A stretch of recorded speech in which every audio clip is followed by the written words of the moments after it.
We call them turtle vents, which is a nickname because they look like little turtles up on the roof.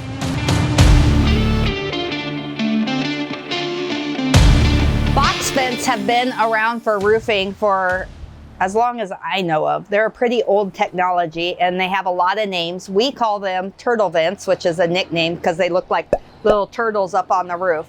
And other names are, a lot of people call them slantbacks, and that's a certain kind shaped in a certain way, 750s, and then other numbers too that are actually like the model number of the actual vent. They're used on a lot of roofs. They're especially used in new construction.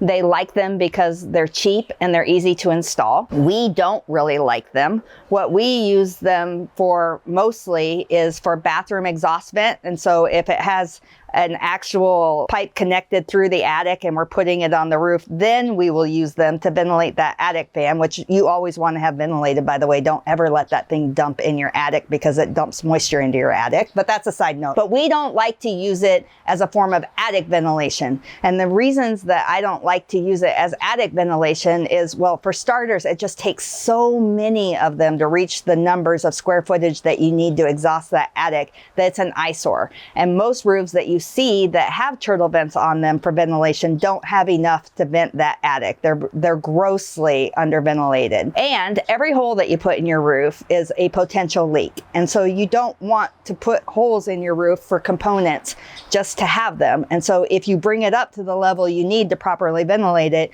you've got all these holes, and each one of those is a potential for a leak somewhere down the road. So what we do is if there's enough ridge on the house to do ridge vent, that's our first go-to. We love ridge vent. It doesn't have any moving parts and it works very, very efficiently. But if a house doesn't have enough ridge, then we go to power vents, usually electric, but sometimes solar, just depending on the situation and what the customer prefers. Thanks for watching, and don't forget to subscribe so that you get notifications when we put out more content.